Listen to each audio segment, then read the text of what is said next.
Hi, I'm Patrice Bain. Thank you so much for joining me today. We are going to unleash the science of learning with powerful teaching, and I will also be talking about my parents' guide to powerful teaching. I'd like to start by talking about the teaching triangle. In my over 26 years of teaching, I knew how important it was to develop a partnership with parents. I found that the teaching triangle that consisted of the student, the teacher, and the parent was a great boost to learning. We'll talk about how we can do that today. Before we get started, there's going to be some times where you're going to see the pause button, where I'd like you to pause the video. I would like you to be able to take some notes. So in a minute, if you would like to pause, get yourself paper, pencil, or a device. So you're ready when we do pause for you to take some notes. And just a little wisdom here. Research shows that using paper and pencil really is a little bit better for you than using a device. But the choice, of course, is up to you. Put me on pause and go get what you're going to use.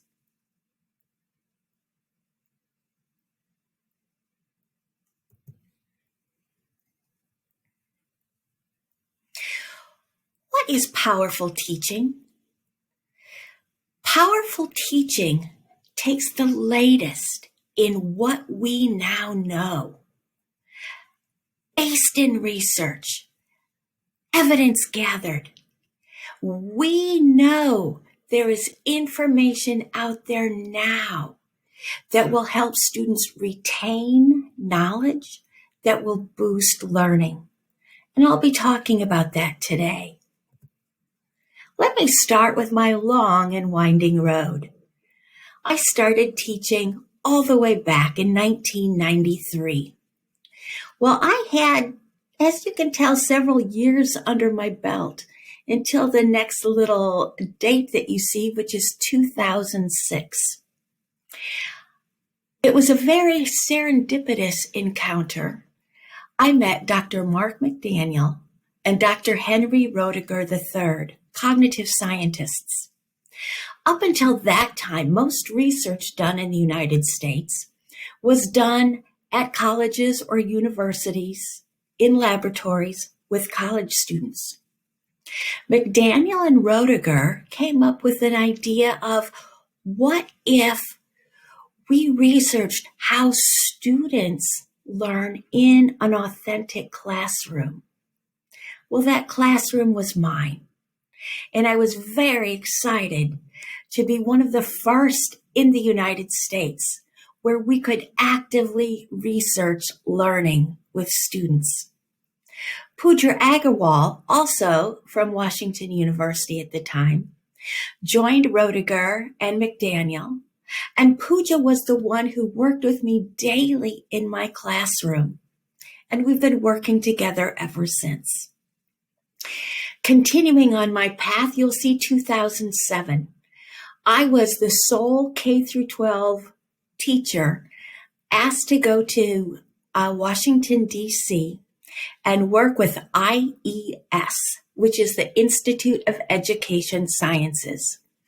I got to sit at the big table with cognitive scientists where we looked at what do we know and what will most influence classroom teaching.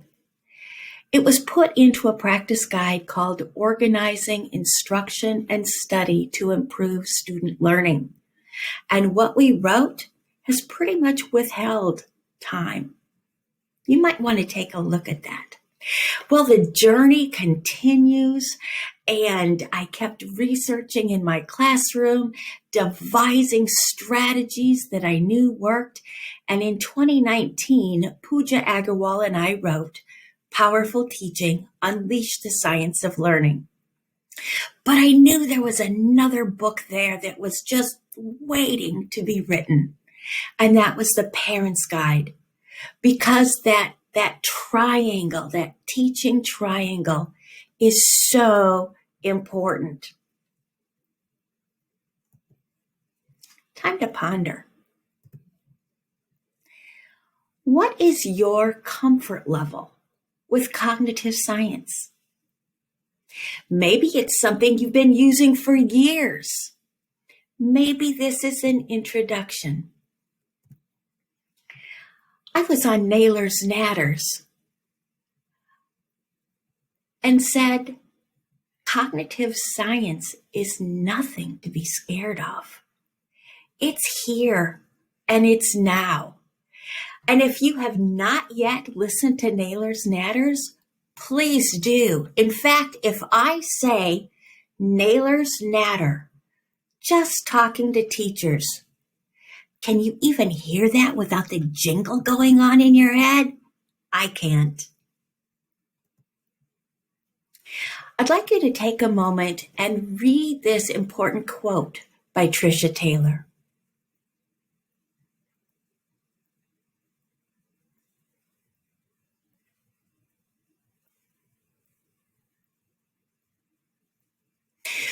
We don't want to widen that gap. We want to narrow that gap. We want to be able to provide equal opportunities for our students. There is valuable research on the science of learning out there sitting behind lock and key until now. Too often, as teachers, it was really difficult for us to find the research. It was in journals. It was in jargon. It was hard to understand, hard to find. Not anymore. I always start my first day of school by telling my students, I'm your teacher, and I'm going to teach you how to learn. This is not a secret. This is based in evidence. We know how to teach our students how to learn. What better way than to include them on the journey? Let's teach our students how they learn. So let's start with the basics. How do we learn? There are 3 steps. The first step is encoding, and that's where we get the information. As teachers, we excel at this. We know it could be through lectures, through PowerPoints, through videos, through books, through stories. There are so many ways. We know our curriculum and we find those ways that we can bring the information to our students. First step, encoding. The second step is storage. We've done our job, right? We know our curriculum. We've found great information. We've presented it to the students, and now it's there. But too often, our teacher preparation programs don't take us to the next step. Pooja Agarwal said, often we focus on getting information in. What if instead we focused on pulling information out? And that gets us to the third step, retrieval. Encoding, storage, retrieval. Now, you're going to find throughout the presentation, I will be doing different power-ups or using different strategies. If we were together in person or I was in my classroom, I might use some of the following: choral work, turn and talk, stop and jot, write it down. If virtual, breakout rooms. But what I'm going to do is I'm going to, in a second, have you pause. This is the first time I want you to take notes. A strategy that I'm going to be talking about today is retrieve taking and retrieval guides. Too often, I know you've experienced this, I have too. We try to take all these notes while someone is talking. Retrieve taking means you stop. You allow whoever is listening to pull out that information to retrieve. If we want to guide this retrieval, something that I developed is a retrieval guide. And we're going to be using this throughout the presentation. So don't take notes at other times. Just know there's going to be times where you'll pause and take some notes. For this first retrieval guide, what I would like you to do is simply, what are the 3 steps of learning?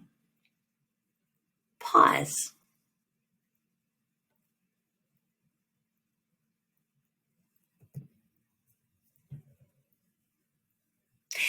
The 3 steps of learning are encoding, storage, and retrieval.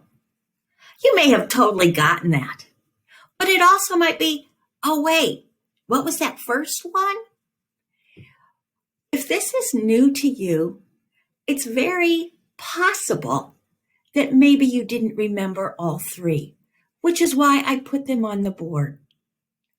What we want to do for our students is present information, encode, let it sit, and then have them retrieve, and then talk about it.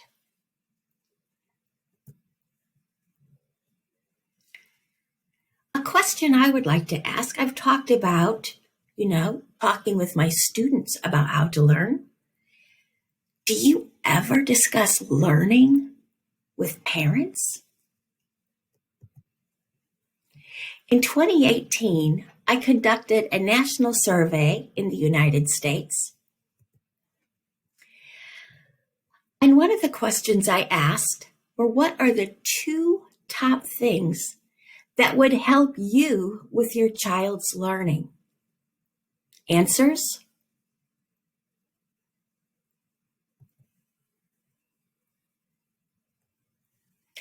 Understanding the basics of learning and understanding how to help my child study. I think these are universal. Parents want to know these. I also asked, how important is it to you that your child's teacher uses research-based learning strategies? And I think now more than ever is the time to talk about learning with parents. But when? I would talk about learning at parent conferences, at parent nights, when parents, at the beginning of this school year. I would have symposiums. I would send out newsletters. But I knew how important it was for the parents to understand what I'm going to be talking about today. So we were all on the same page. And of course, another great way is this guide.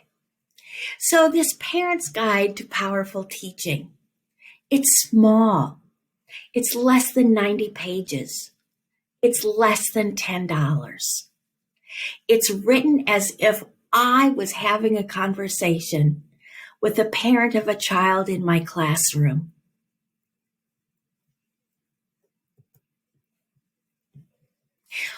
One thing I like to tell them is that powerful learning is not a secret code.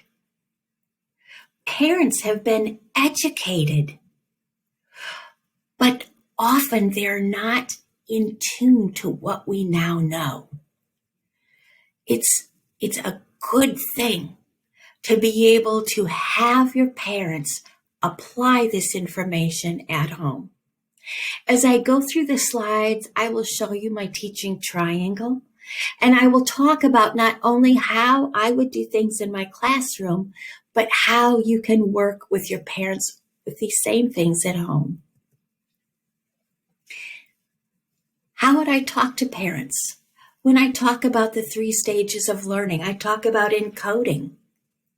And to think about all the things parents do to encode information to their own children, beliefs and values, beauty, art, music, travel, family lore, all of this information that happens outside of the classroom still goes through the 3 steps of learning. Encoding. Step 2, we know, storage. And finally, retrieval. As I've said, getting parents to understand they are already doing these things. They have seen their children learn time and time again with what they have provided at home. Let's do these same 3 steps in conjunction with each other. Like I said, getting us on the same page.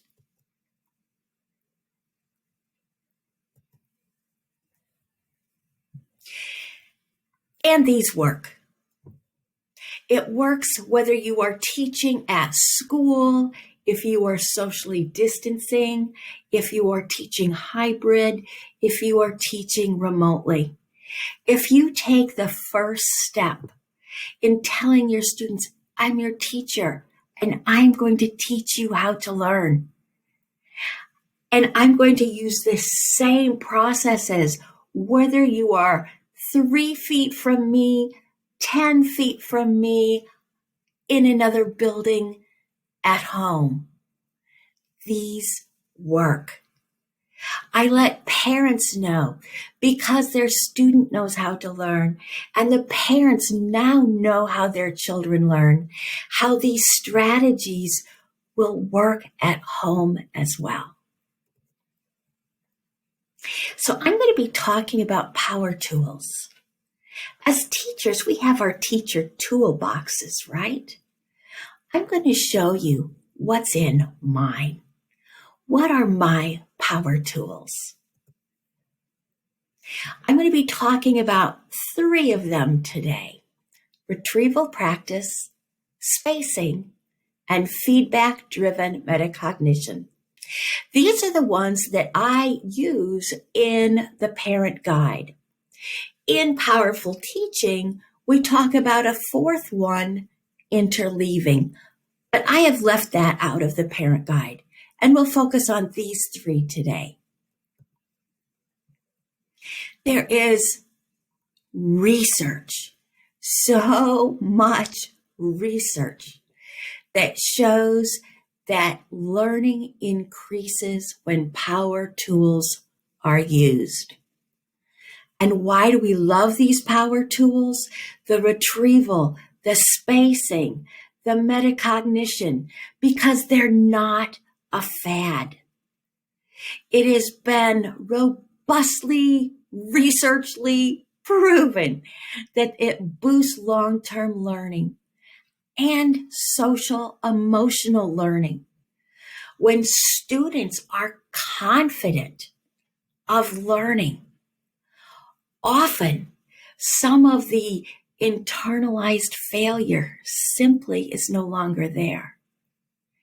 These power tools, retrieval, spacing, feedback-driven metacognition, work for all content, all ages, and how you just making a small shift can make such a big difference. So let's start talking about them. The first power tool I'm going to be talking about is retrieval. And what is retrieval but pulling that information out? Look, we do it all the time. Remember when we used to go out with friends and restaurants, our favorite meals, what we had for breakfast, fun vacations?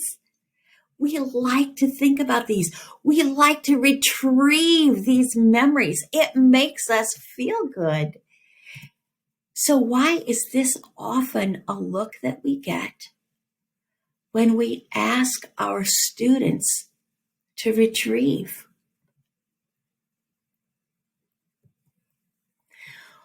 Why? When we ask them to retrieve, when there are big tests, when there are exams, why do students feel anxiety? Where does this angst, this anxiety come from? It happens when retrieval is infrequent and when it's high stakes. If you cover something in September and you don't go over it again until December or May, that's really tough for students.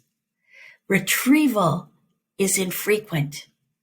Or if you don't retrieve until it's a high stakes exam, that too produces anxiety. In a study of 1,500 high school students, they were asked, does retrieval practice make you more or less anxious for unit tests?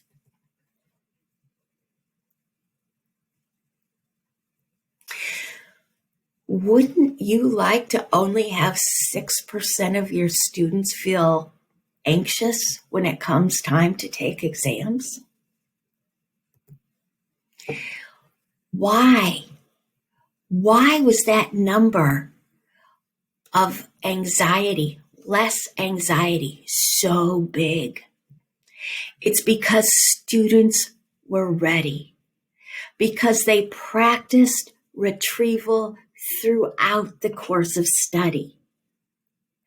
Because, as my students know, retrieval practice is a learning strategy, not an assessment strategy. We want to retrieve throughout a course of study. Sure, we still give the big tests, but there's such a difference when students have had opportunities to retrieve throughout. Why is this important for parents to know? Because this is a great way for conversations at home. If you are having students retrieve something that they learned about 3 weeks ago, have your parents in on it too. In fact, I know of teachers who will send home weekly little notes to parents and say, this is what we covered. Here's some questions, and here's the answers. Ask your student. It can be done in a car. It can be done around the dinner table. Your parents, when they know how their child learns, they're happy to help be a part of this learning triangle. What are guidelines? Keep it low stakes or no stakes. Ask a mix of questions.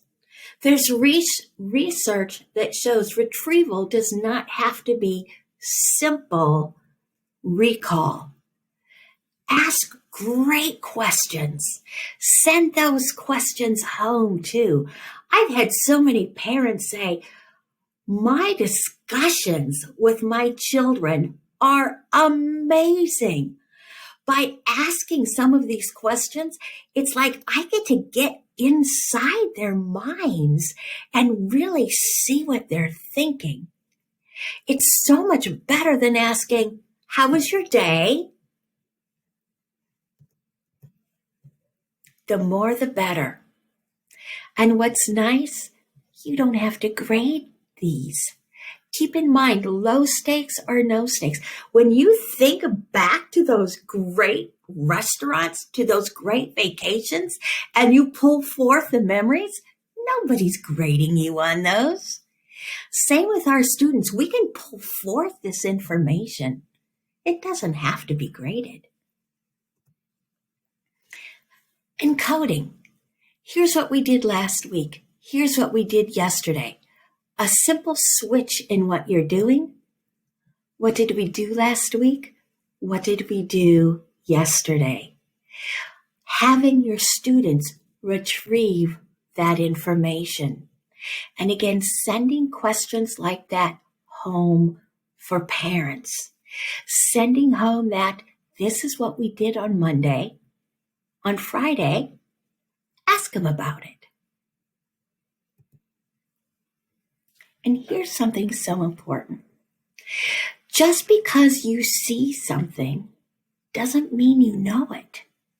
Have you ever thought about that? We're going to pause in a moment, and I'm going to want you to draw a circle on your paper, and I want you to illustrate, what does a penny look like? Go.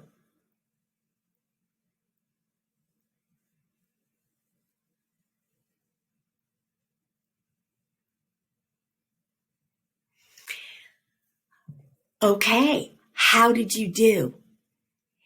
Even though you may have seen hundreds or thousands of pennies in your lifetime.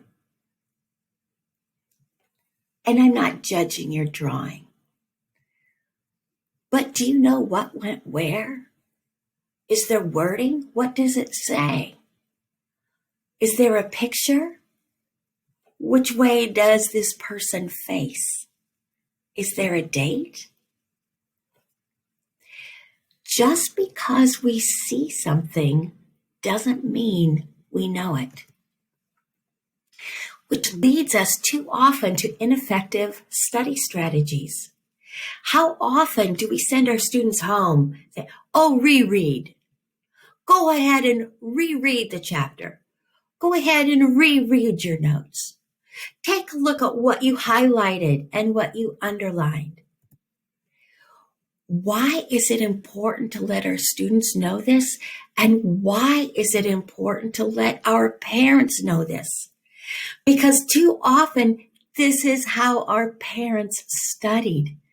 But just like that penny example, just because you see something doesn't mean you know it. When parents see their children studying for an hour for an exam, by looking at their notes, by rereading and not doing well, it's because they weren't retrieving.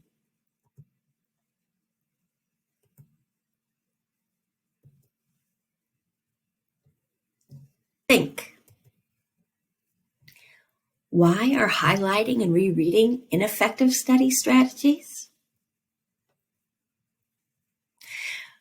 Because there's no retrieval. That's important for parents to know. Time to ponder. In your classroom, with your students, do you have them review or retrieve?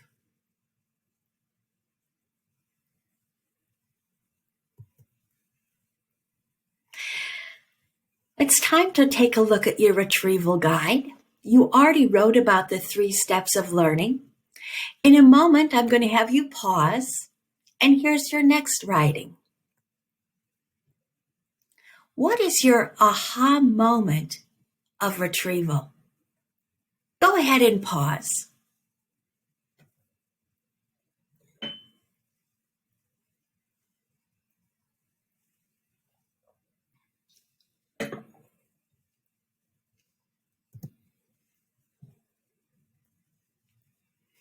That will get us to our second power tool, which is spacing.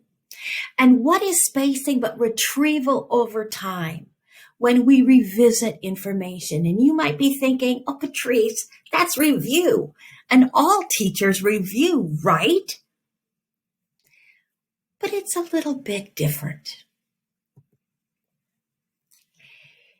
You know something was covered last year, or perhaps even earlier in the year, and you taught it and you bring it up again and you ask your students and you get this look. There is a reason why that happens, and it's because retrieval was too infrequent. Just because you cover something doesn't mean it has been spaced. And just because you cover something in August and then you review it in December before a big exam doesn't mean it's been spaced. What you want to do is you want to teach your information. You want to have your students retrieve the information. But then you want to wait a few days and have the students retrieve again. That's spacing. And a couple weeks later, you might want to have them retrieve it again. What is happening is you are helping your students get that information into their long-term memory. That's where students retain the information. Spacing out retrieval helps that happen. So what should be spaced? Obviously not everything. What do I space? I always took a look at the end. I took a look, what do I most want my students to know? And I would call that my big ticket item. It was for essential questions, for essays, for big tests. And I would work backwards from that. And those are the things that I would have, that I would space out. Why is this important for families, for parents, for carers to know? Because if the parents or carers are seeing it again, something from a month ago, they might be thinking, you already know this. Why are we talking about this again? But helping them know how to learn helps them realize that spacing this information out is what's going to get the information in their long-term memory, in their heads. Spacing is also not cramming. Cramming, that the night before a test, 2 nights before a test, you take a look at everything you've learned for a semester or for a year and you study it. Boy, does that produce anxiety. Cramming, that's actually a difficult one. Why do we cram? I did. You probably did. The parents probably did. Because we know it works. Because if you bring information to the forefront, chances are you will do well right then, after a night of cramming. But the downside is then poof, it's gone, and you don't remember it. I know I worked way too hard as a teacher to teach my students and poof, have it all disappear. I taught what I knew was important, that I wanted my students to know for the long haul. Spacing can help with that. There's also something called the forgetting curve. We know as soon as we learn something, we start forgetting it. It's true. But it's just as we start forgetting it, that's when we want to bring it back. That's when we want to retrieve. That's when we want to reinforce this prior learning. Forgetting curve. And as we learn it, come back in a few days, come back in a week, come back in a month, Come back in 2 months. Not everything, just those big ticket items. What are spacing guidelines? Always bringing forth, asking about past content. How can you tie that into current content?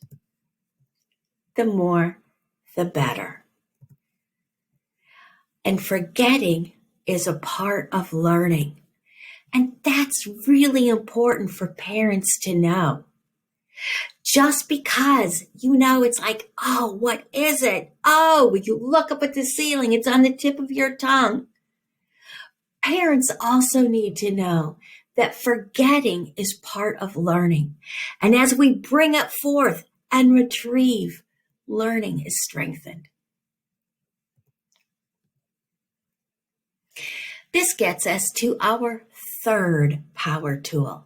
The first was retrieval.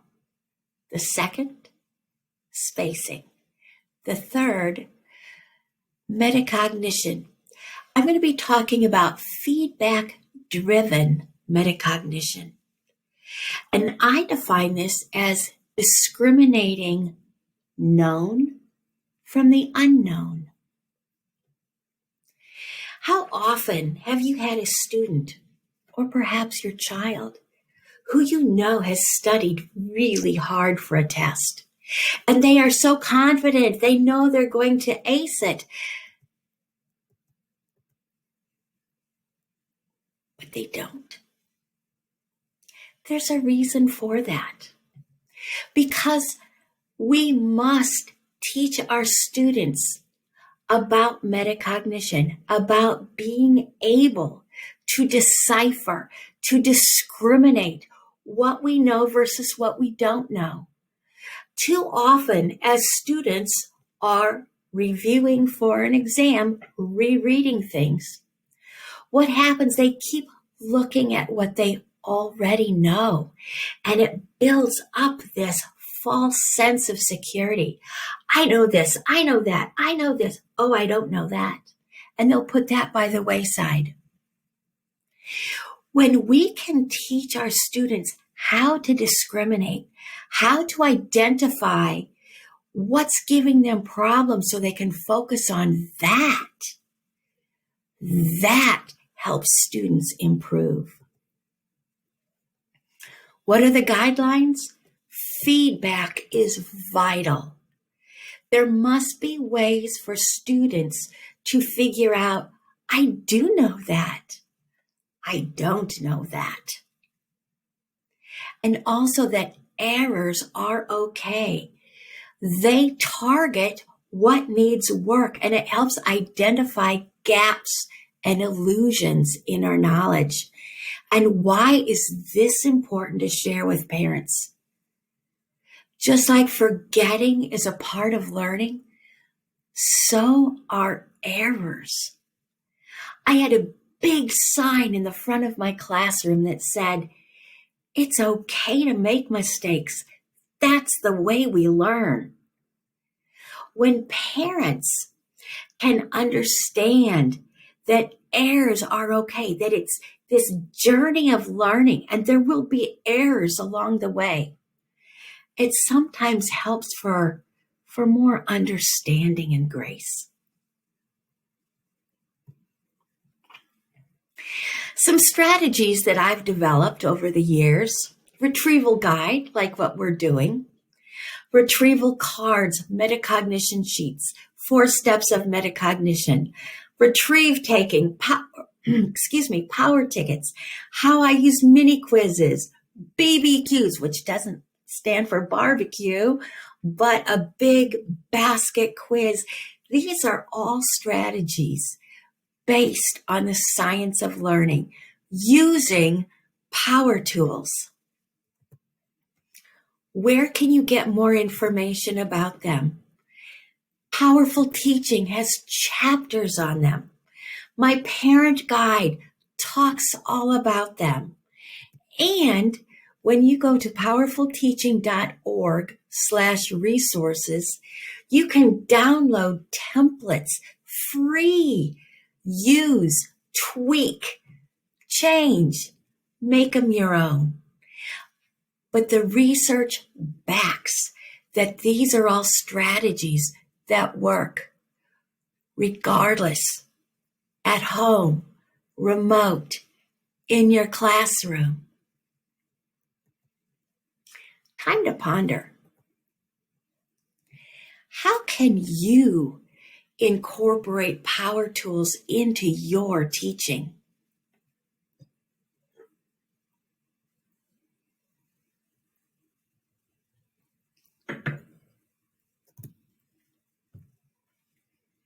It's retrieval guide time. Number 3. We talked about retrieval. What were the other 2 power tools that I discussed? And what have you learned about them? Pause. Take some notes. Retrieve. Join me when you finish.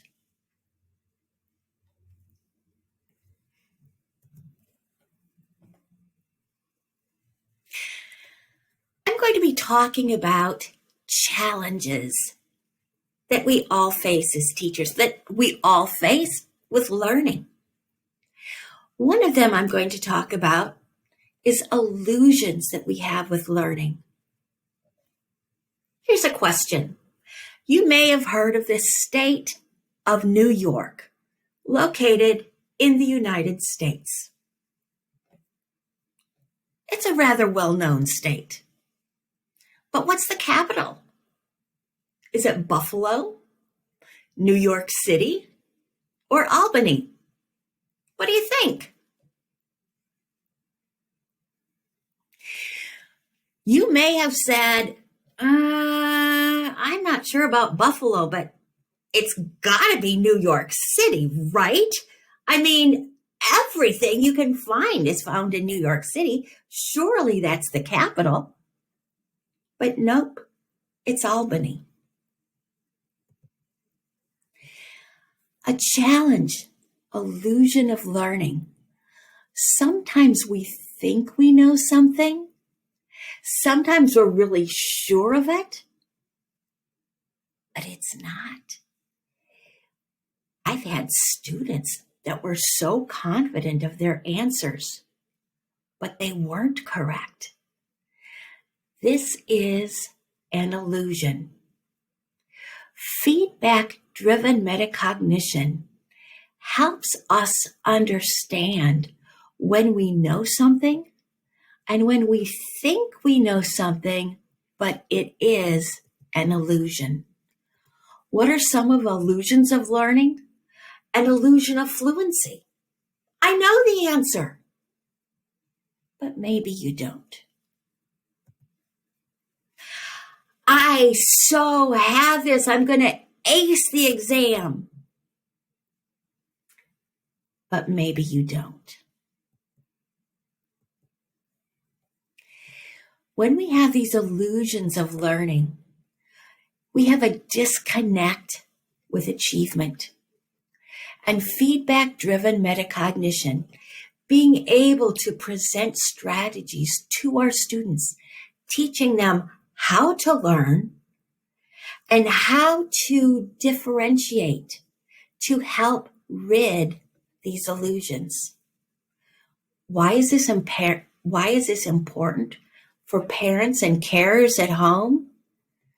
Because too often parents get really frustrated when they see their child sitting at the table studying and not doing well.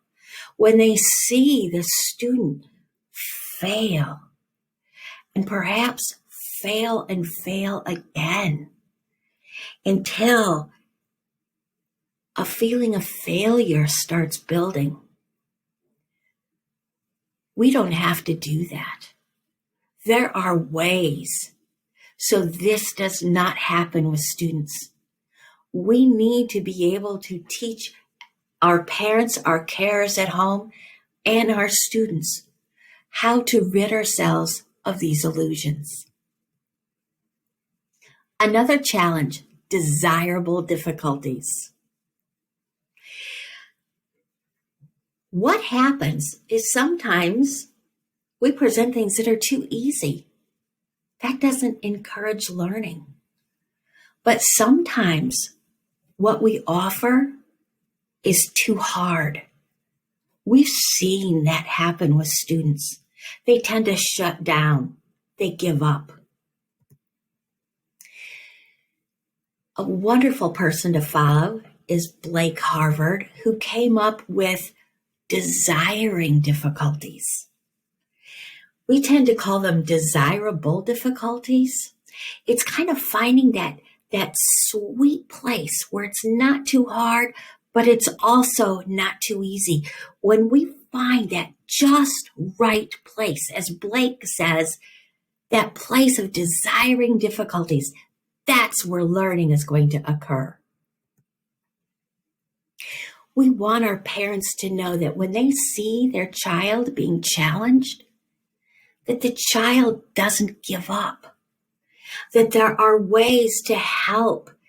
We need to communicate so the parent doesn't think, okay, my child knows this. Okay, good. Oh, that's easy for you? Great. You know this. That's not good either. We want that place where it's not too easy, but it's not too hard. Learning that's easy is like writing in the sand.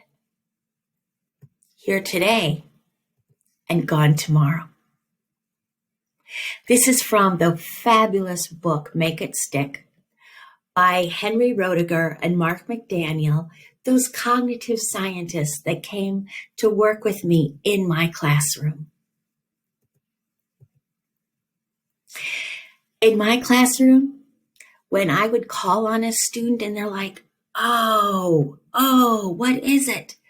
I would get excited and I would say, yes, we have a desirable difficulty going on. It's time to embrace the DD. How do you embrace the DD with your students?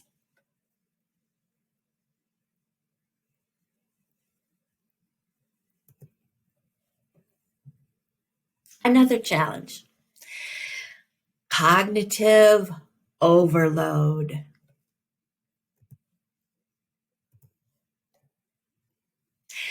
Let me give you my version of cognitive overload. When things are in my long-term memory, like driving home from work, driving to a friend's house, I don't even have to think about it. Has that happened to you where suddenly, how did I get home? I don't remember getting off the freeway. I don't remember turning. It's because it's in your long-term memory. You don't have to pull it out and think about every single turn. It's there. On the other hand, if I'm someplace where I've never been before and I'm driving, oh my goodness, this is cognitive overload for me. The music goes off. No talking. My GPS, I'm gripping the steering wheel because I have too much going on in my working memory. Cognitive overload is when we do have too much in our working memory. What happens to you? That's sometimes when I lose my car keys. I misplace a stack of papers. I lose things. Whenever that happens to me, I'm on cognitive overload. What happens to your students when they are on cognitive overload?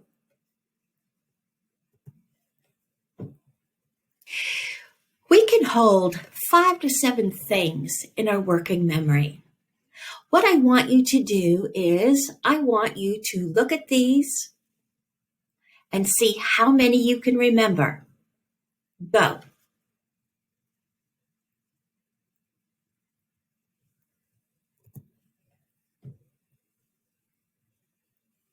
Write them down.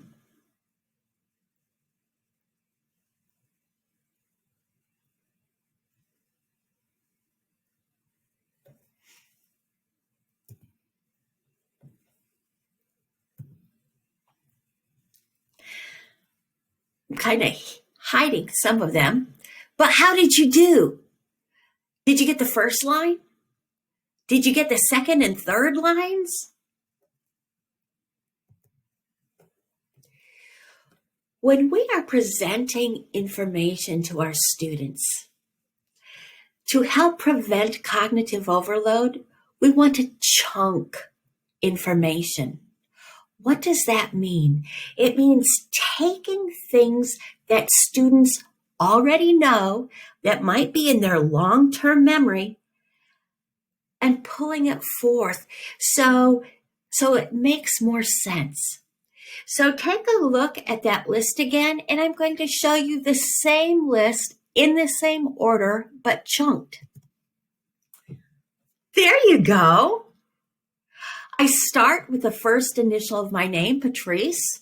I end with the first initial of my last name, Bain. And then look, I've got Lou, Louise, Jake, David from Brued Klee. Now, if I gave you 3 seconds to take a look at that list and then asked you to write it down, you would have it. It's the same letters in the same order, but I chunked the information. How, when you are presenting information, how can you chunk to prevent cognitive overload? How can you lighten cognitive overload with your students?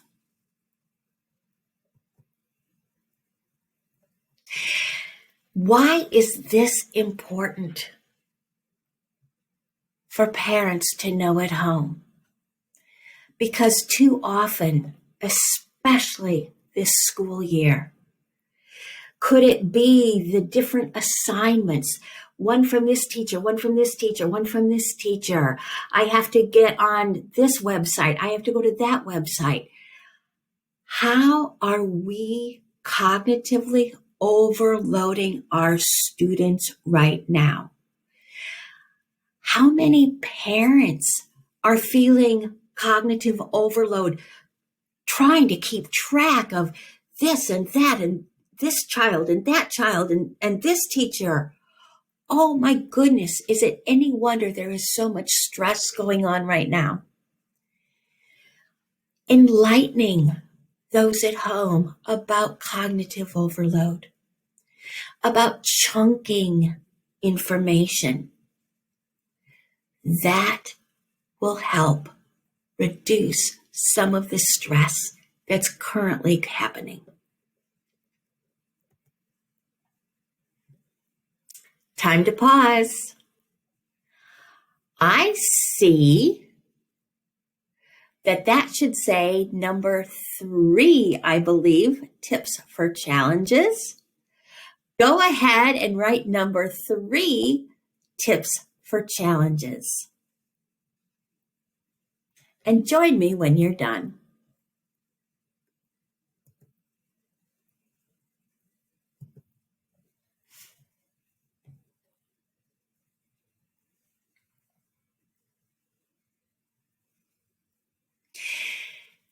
There is valuable research on the science of learning out there, sitting behind lock and key. I use this slide at the beginning of my talk because now more than ever, we need to know how we learn.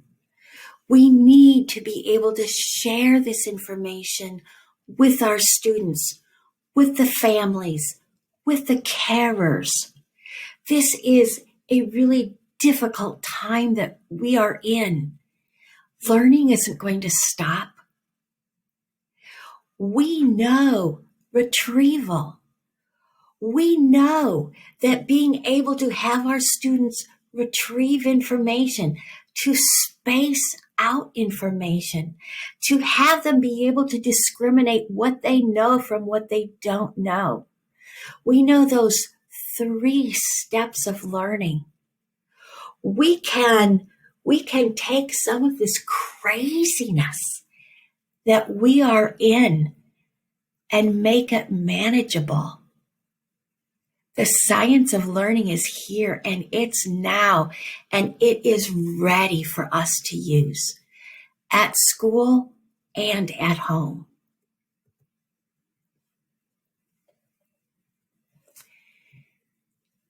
Because it is available. How often, when you are presented with new information, do you ask for evidence? Earlier, I said one of the reasons why we really like power tools is because they're not a fad. Too often, fads, bright new shiny objects, new great sites to use are out there. There's so much out there. But how much is really based on evidence, is based in research?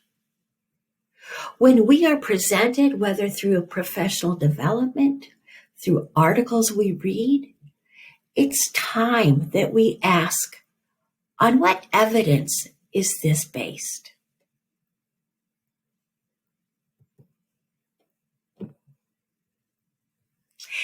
You can see, remember I said it's okay to make mistakes. That's the way we learn. I missed my numbers. I messed up my numbers somehow. I won't do that again. But one thing that I would like you to do is, in a minute, I would like you to pause, but not necessarily write anything down. I want you to pause and just think about what I've talked about today. But even better yet, tomorrow, I would like you to get this piece of paper back out again. Retrieve. What are your takeaways? What really mattered to you? What can you retrieve? What do you want to pursue? What do you want to do a deep dive in? Think about it for a moment on pause. But then think more about it and answer this tomorrow.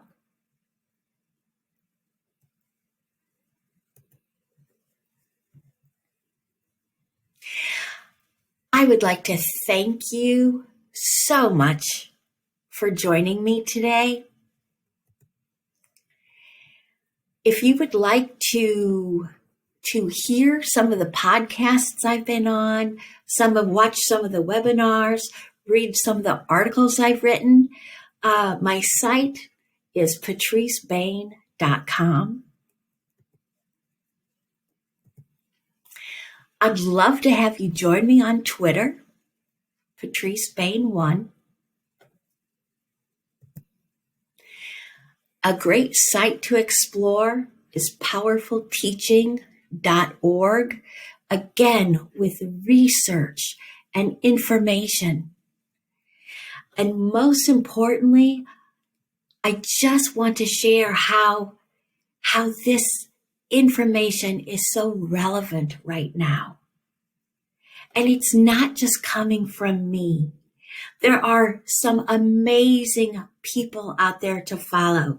Retrieval, Kate Jones, Emma Turner, Mary, Kat Howard. They're there. Tom Sherrington, Ross McGill. There are so many people out there right now that are writing based on research. If I left your name out, I am so sorry, because you're in here. You're in here. Please share the science of learning. I thank you